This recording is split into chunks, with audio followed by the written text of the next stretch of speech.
Maintenant, après ces belles paroles du curé, maintenant je suis un peu timide. Je désire remercier pour ces 3 ans que nous avons passés ici et toutes ces choses qu'il a fait ici. Il est facile d'être bon vicaire paroissien et chapelain quand tu as un bon curé qui t'écoute toujours et qui va toujours te soutenir sur ton chemin de la vie.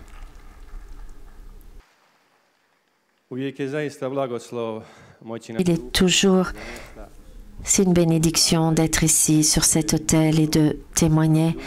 D'une certaine façon, je vous comprends tous qui vous êtes ici au soleil, sous cette chaleur.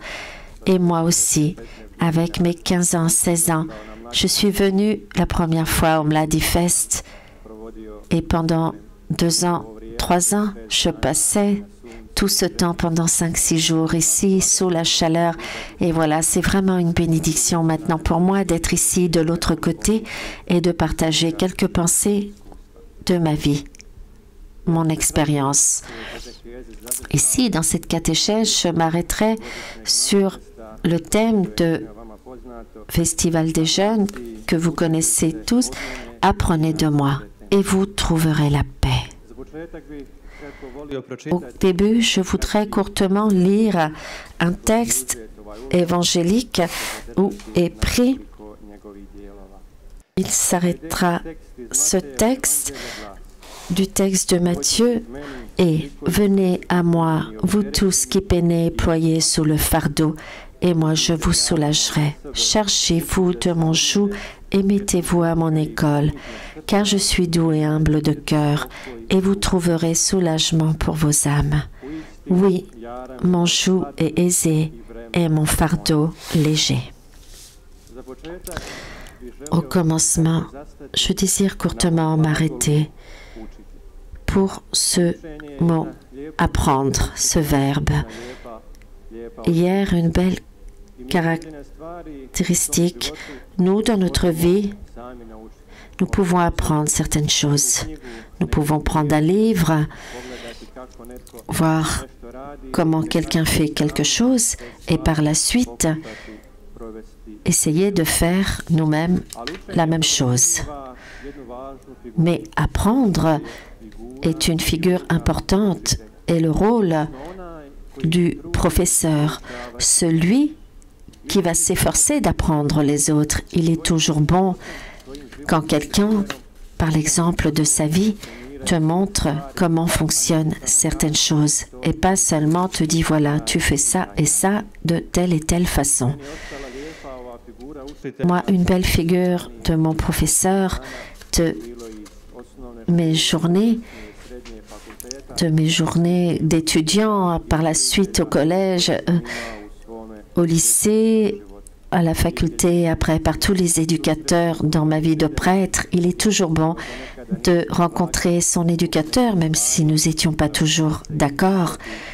Mais maintenant, je vais vous dire comment il est bon d'aller dans la vie. De ma position, je pense que nous, les prêtres, nous partageons tous ici, qui vivons dans des grandes communautés, nous avons cette bénédiction que nous pouvons vivre avec des prêtres plus anciens, vieux, certains ont 80 ans, plus âgés, et qui ont une grande expérience de la vie. Même si parfois nous ne partageons pas les mêmes choses de la vie, la façon de voir, il est toujours bon de s'asseoir ensemble. Et quand nous, les jeunes prêtres, nous apprenons de leur vie ce qu'ils ont passé, puisqu'ils ont une grande expérience. Il est toujours bon d'avoir de nouvelles connaissances, d'élargir ses horizons et de voir le monde. Mais à côté de tous ces éducateurs terrestres que nous avons tous eus ou que nous avons maintenant dans notre vie, pour nous les chrétiens, un endroit particulier, un autre maître, c'est Jésus-Christ, notre éducateur divin. Jésus, dans les évangiles, il l'appelle de différentes façons. Le plus souvent, Moi, celui que je préfère est celui que Jésus est notre Maître et que nous tous, nous sommes ses disciples. Et au début, les disciples étaient 12. Mais nous voyons par la suite que cet intitulé de Maître est pour tous les chrétiens, toute la communauté, nous tous ici qui sommes présents, nous sommes les disciples du Christ. Mais Jésus est différent des autres maîtres. Quand nous voyons les éducateurs élites aujourd'hui, ces professeurs grands, toutes ces grandes écoles, nous allons voir comment ils voient juste, ils choisissent le profil de certaines personnes. Ce sont de très bons étudiants, de très belles personnes, et se crée un espace fermé de personnes. Mais d'un autre côté, Jésus-Christ, dans son école, nous appelle tous, sans aucune condition, sans aucune préparation. La seule chose qu'il recherche de nous est que nous lui permettions que lui nous mène dans notre vie et que nous apprenions de lui. Nous voyons comment être un disciple de quelqu'un ne veut pas dire suivre et toujours répéter, apprendre de ce qu'il nous disait, apprendre certaines choses comme la morale. Si nous retournons dans le judaïsme, cette figure était de ses disciples.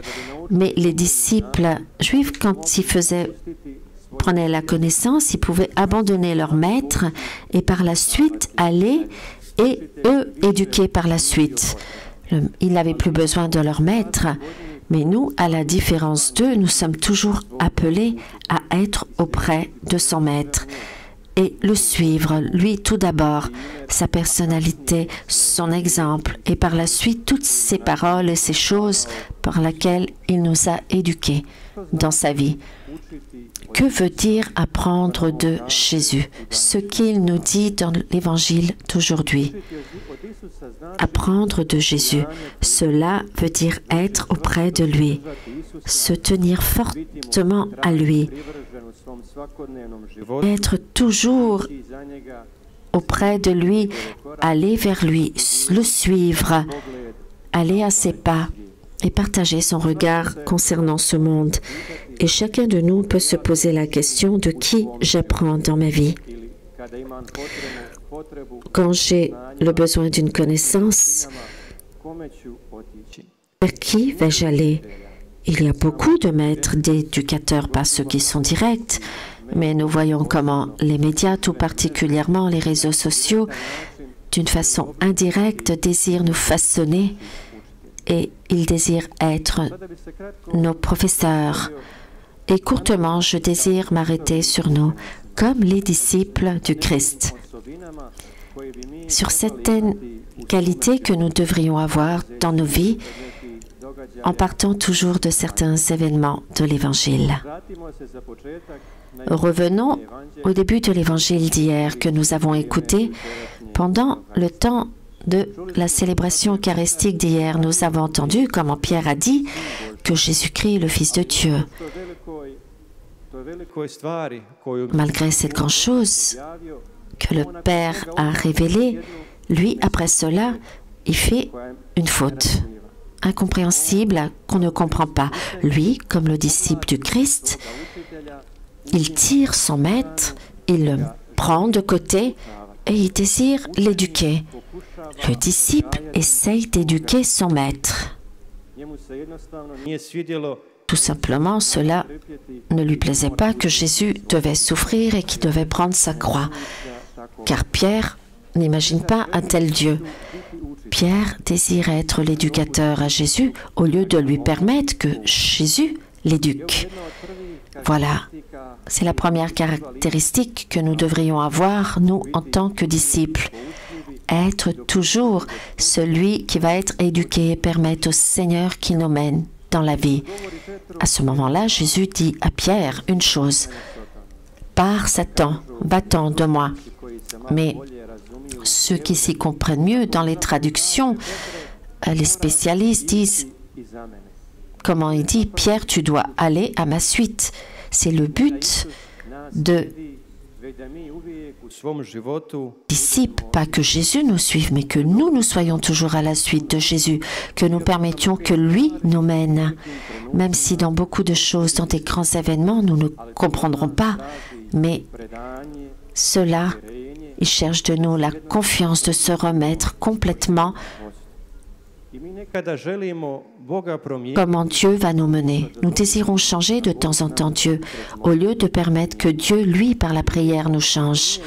Et nous voyons comment il n'est pas facile d'être un disciple de Dieu. Souvent, nous ne sommes pas d'accord dans plusieurs choses. Et nous avons besoin d'un temps de permettre à Jésus qu'il change des choses dans notre vie. La deuxième caractéristique que nous devrions avoir en tant que disciples est l'écoute. Je suis convaincue que chacun de nous, dans notre éducation, nous avons beaucoup écouté. L'écoute, nous en avons besoin dans notre vie spirituelle, mais à la différence de Pierre, qui désire éduquer Jésus à la place d'écouter, dans la Bible, nous voyons une belle position. Entre autres, dans le judaïsme, il y avait l'habitude que les disciples sont assis aux pieds de leur maître. Eux étaient en dessous et le maître était assis au-dessus. Et eux regardaient en direction vers le maître. Et c'est une position d'humilité et d'écoute. Un bel exemple que nous voyons dans le chapitre 10 de l'évangile de Luc que nous avons écouté il y a quelques dimanches, l'évangile de Marthe et Marie. Quand Marthe travaillait, l'évangéliste Luc dit comment Marie s'est assise aux pieds de Jésus et écoutait sa parole. Je suis convaincue que nous pouvons nous retrouver plus facilement dans Marthe qui travaille beaucoup et comme si nous désirons que Jésus, que nous fassions de grands actes pour qu'il soit épaté. Et il dit de nous arrêter lentement, de se poser et d'écouter. Mais écouter, ce n'est pas facile. Nous voudrions tous parler, éduquer, comme Pierre, au lieu de s'arrêter et permettre à l'autre, permettre à Dieu qu'il nous parle. Nous pouvons aller entre nos relations personnelles. Combien nous permettons aux autres qu'ils nous parlent? Par exemple, même dans nos prières, tous nous désirons parler à Dieu, mettre quelque chose à Dieu, les forcer, au lieu de se mettre de côté, d'écouter son intérieur et d'écouter la voix divine. Il n'est pas toujours facile de rester dans le silence avec soi-même, avec ses faiblesses, avec ses blessures, avec ses chutes. Comment écouter dans la vie spirituelle?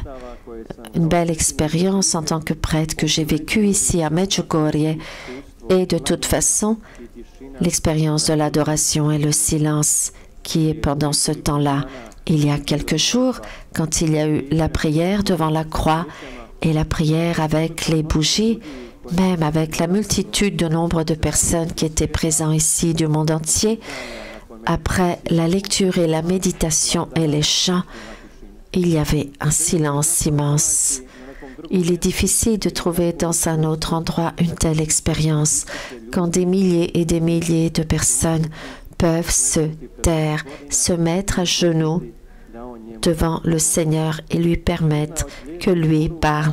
Et c'est un beau message et une belle chose que Medjugorje offre à ce monde qui speed et ce monde moderne, que nous nous arrêtions et que nous permettons au Seigneur qu'il nous parle et que nous sachions reconnaître la voix du Seigneur dans ce brouhaha du monde.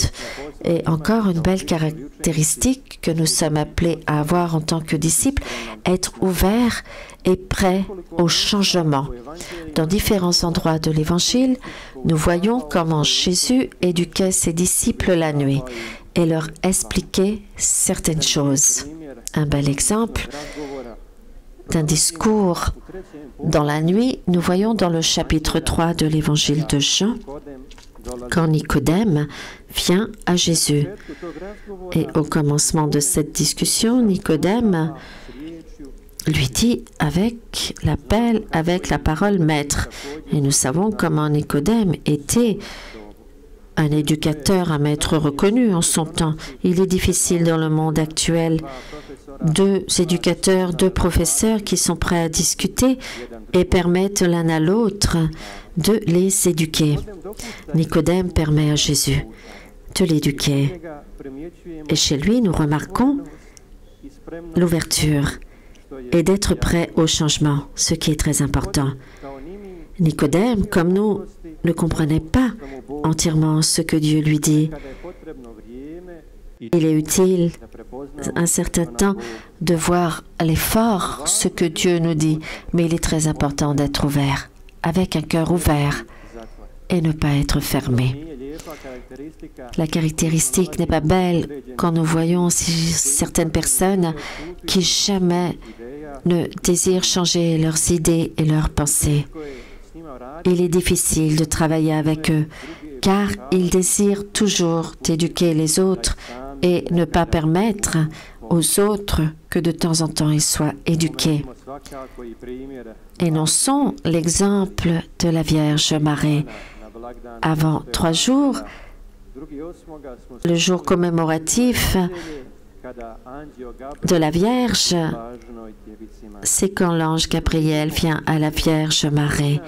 La Vierge des Anges, cette fête, et nous voyons quand elle était ouverte et qu'elle voulait se faire éduquer par le Seigneur. Elle non plus, elle ne comprenait pas entièrement, elle n'a pas tout compris. Et de temps en temps, nous ne devons pas tout comprendre. Et dans la foi, nous ne pouvons pas en plénitude comprendre Dieu, mais il est important que Dieu nous mène. Et nous remarquons encore quelque chose dans la très sainte Vierge Marie. Elle n'avait pas peur de poser la question à l'ange, mais comment elle va concevoir un enfant puisqu'elle ne connaît pas de mari? Mais comme elle, il est bon de chercher, de se demander, quand nous ne savons pas certaines réponses dans sa vie, d'aller au Seigneur, d'aller humblement, de façon ouverte et permettre que sa parole soit la dernière dans notre vie. Apprenez pas que nous donnions notre volonté à Dieu, mais que la volonté de Dieu se fasse en nous. Et cela se dit souvent dans les messages de la Vierge à Medjugorje, cet appel à l'ouverture, que nous nous ouvrions à Dieu, que nous lui ouvrions notre cœur. C'est ce qu'a fait la Vierge Marie et c'est ce que Nicodème a fait dans sa vie. Il est très important encore, quand nous parlons de l'ouverture, d'être ouvert à l'Esprit Saint. Il est beau qu'ici, au commencement du programme du matin, nous prions l'hymne de l'Esprit Saint et nous prions que l'Esprit Saint nous mène dans cette journée, dans toutes ces choses, ces paroles que nous allons entendre ce jour. Les apôtres n'ont pas tout compris, mais c'est quand ils ont reçu l'Esprit Saint, c'est à ce moment qu'ils comprennent entièrement ce que Jésus désire d'eux. C'est pour cela il est bon, dans le commencement de sa journée, d'invoquer la force de l'Esprit Saint et que c'est lui qui nous mène dans notre vie, qui nous mène dans cette richesse que Jésus-Christ désire nous offrir, apprendre de Jésus-Christ. Il dit qu'il est doux et humble de cœur. On lit cet évangile pour la fête du cœur de Jésus. Et il est important, comme nous, comme l'apôtre Jean, nous venons à Jésus, que nous posions notre tête sur sa poitrine, sur son cœur, et que nous essayons que notre cœur, que notre intérieur soit comme celle de Jésus. Cela veut dire que nous aussi, nous essayons d'aimer comme Jésus a aimé Dieu et ses proches. Apprendre de lui aussi comment se porter, se comporter auprès de ses proches et des personnes. Et il est encore plus important d'apprendre de lui, de prier. Belle est cette scène de l'Évangile, quand Jésus s'est retiré dans le silence, dans la solitude, et il priait. Il ne désirait pas que les disciples le voient. Mais quand les disciples ont vu que leur maître prie, ils ont cherché de lui bien qu'ils leur apprennent à prier. Et nous voyons comment Jésus jamais va nous forcer à certaines choses. Il essaye, par le modèle de sa vie, de nous montrer et nous appelle à le suivre, à suivre ses pas dans notre vie. Plus nous apprenons de Jésus, plus nous écoutons la parole divine, avec cela, nous allons lui ressembler. À ce moment-là, notre cœur va devenir comme le sien. Nos paroles et nos actes seront comme les siens, à leur ressemblance. Et nous venons à la première chose, ce qui était au commencement avec Dieu et les hommes, avant que le péché ait entré dans le monde. Nous allons retourner au commencement de la Genèse, quand l'homme était en paix avec lui-même, avec la nature, avec ses proches, avec son entourage. Mais il est encore plus important que l'homme était en paix et en bonne relation avec Dieu. C'est cette paix biblique, c'est cette vraie paix que Jésus désire nous donner. Être en union avec Dieu. Et je suis convaincue que chacun de nous, maintenant ou dans sa vie, a cherché la paix. Mais il ne peut pas y avoir de paix sans Dieu. Et nous voyons que chacun de nos pas, les personnes, les structures, les médias offrent la paix. Mais de temps en temps, ils nous offrent des solutions faciles, simples, en vitesse, mais pour la vraie paix et la vraie sécurité, nous avons besoin de temps. La vraie paix ne peut pas venir si simplement que cela. C'est une paix mensongère et une sécurité mensongère. Dieu ne nous promet jamais que cela sera simple, que le changement se fera d'un seul coup. Il cherche de nous le sacrifice, la persévérance, et il nous promet qu'il sera toujours avec nous. Il ne dit pas que cela sera facile, mais qu'il sera toujours présent auprès de nous. Quand Jésus a ressuscité, ses disciples étaient dans la peur et ils se sont enfermés derrière la porte. Et quand le ressuscité est venu à eux, la première parole qu'il a dit est « Que la paix soit avec vous ». Jésus a vu que ses disciples étaient apeurés et dans la non-paix. Et il le voit souvent en nous-mêmes. Et il désire nous apporter sa paix, à nous aussi. Et nous pouvons voir comment la paix peut venir juste du Seigneur. Du vrai, la vraie paix n'existe pas sans Dieu. Et nous le voyons maintenant dans ce monde. Nous avons vu cela dans toute l'histoire de l'humanité, quand les personnes ont essayé de créer une paix de façon mensongère, mais cela a apporté encore plus d'affrontements.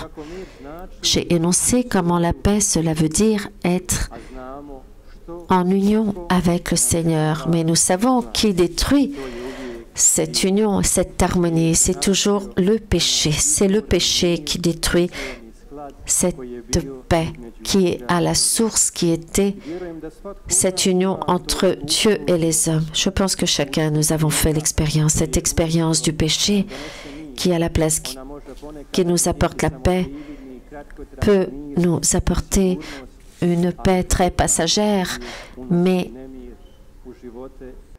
elle apporte toujours la non-paix qui sera plus durable entre nos relations humaines, mais encore plus importante entre Dieu et l'homme. Et le péché porte toujours un fardeau dans nos cœurs et dans nos vies. Si nous retournons au commencement de cet évangile courtement, nous allons pouvoir remarquer comment Jésus a parlé d'un fardeau. Il dit « Venez à moi, prenez mon fardeau et son joug et qu'on lui remette son fardeau. » Mais quel est le fardeau de Jésus? Mais quel est le fardeau que nous portons dans notre vie? Je suis convaincue que nous, chacun, nous avons fait l'expérience de porter un fardeau que nous n'avons pas besoin. Des personnes qui nous donnent des fardeaux, des difficultés. Et nous, de temps en temps, nous sommes ceux qui, dans les personnes, donnons des fardeaux, mais il existe des fardeaux que nous-mêmes nous portons sur notre dos.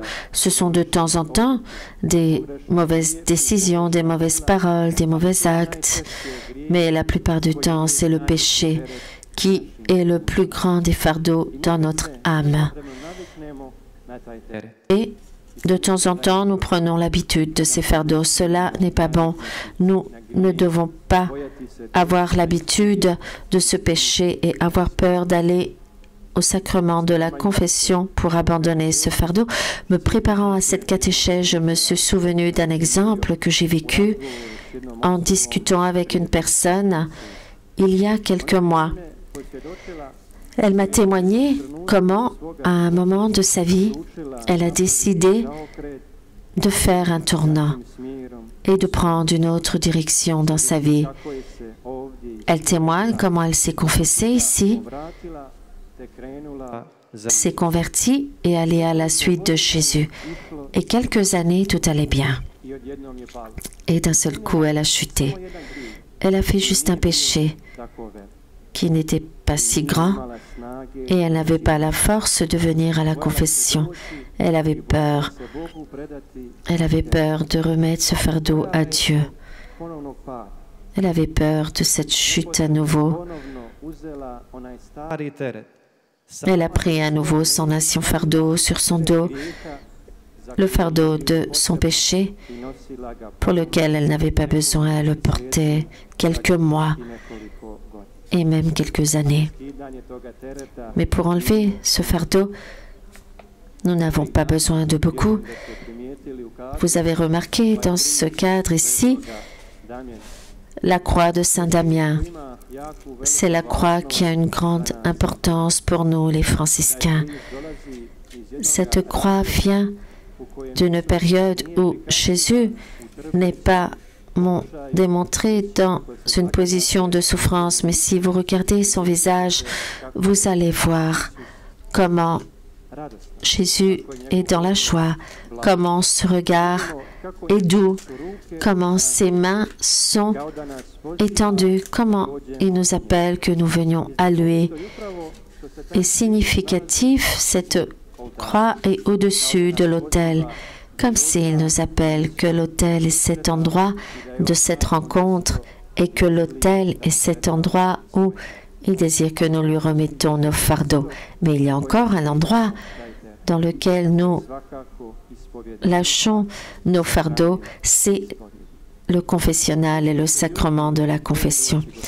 Beaucoup de personnes ont peur de venir au Seigneur, mais quand vous regardez le visage du Christ, vous voyez comment il nous appelle que nous venions à lui. Et ce sont ces paroles qu'il nous a données aujourd'hui au texte. « Venez à moi, vous tous qui peinez et ployez. » Nous voyons comment Dieu n'appelle pas les bons, les gentils, mais il appelle ceux qui sont fatigués. Et quand Dieu appelle, il ne les force pas. Il donne toujours la liberté. Il nous appelle que chacun, nous choisissons, que nous n'ayons pas peur et que nous venons à lui. Une des plus belles expériences que je porte en tant que prêtre ici est justement cette expérience de la confession. Quand nous remarquons une personne qui rentre dans le confessionnal et sur son visage, nous voyons qu'elle porte un grand fardeau, qu'elle porte quelque chose de lourd sur son dos. Ça est clair, mais à la différence, quand elle rentre, quand elle sort du confessionnal, nous remarquons comment les visages sont souriants dans la joie. Et ce qui est le plus important, ils n'ont plus de fardeau.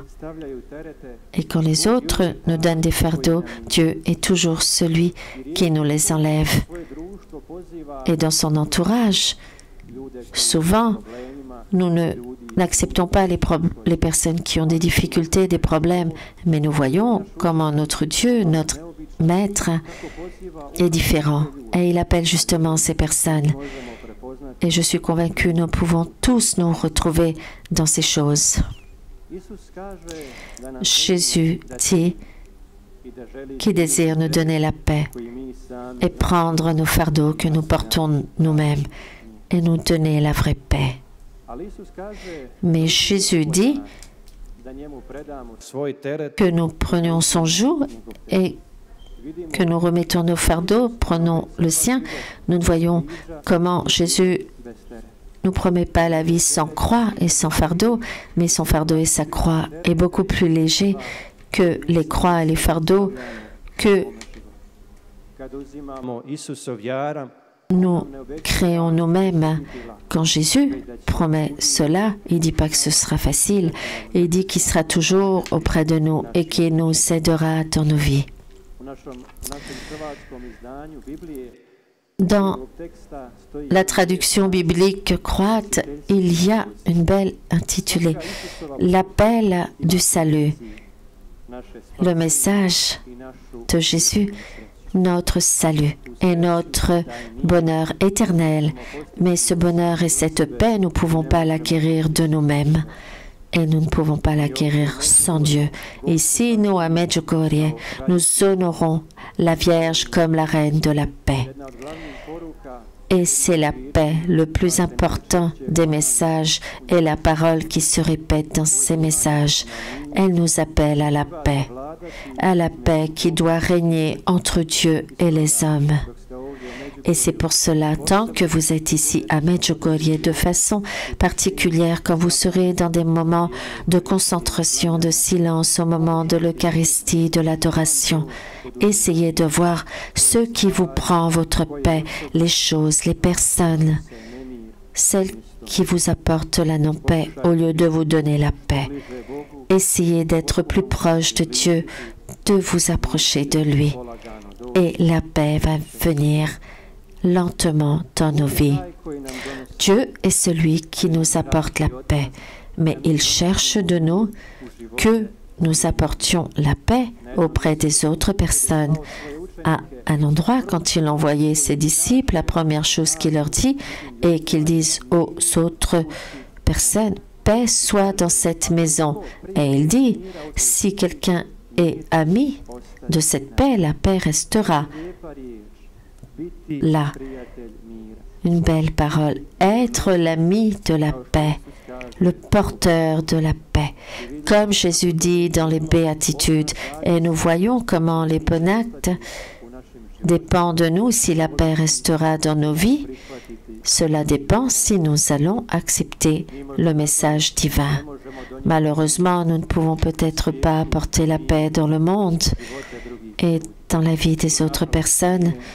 Malheureusement, ce n'est pas dans notre pouvoir, mais nous pouvons garder la paix dans nos vies, dans notre cœur, garder Dieu dans notre vie, garder la paix dans sa famille, dans son endroit, dans sa communauté, repousser dans notre vie, particulièrement dans la famille, toutes ces choses et caractéristiques qui apportent la non-paix, et de se disputer. Et à la fin, je désire tout simplement énoncer un exemple de notre Père Saint François dans une prière. Il demande que le Seigneur qu'il devienne l'arme de la paix. Vous voyez comment il est important de prier pour la paix dans sa vie, prier pour la paix dans le monde. Ainsi, ceux qui ont vécu avec lui décrivent comment des discours et de ses sermons, Saint François commençait toujours par les paroles que le Seigneur te donne la paix.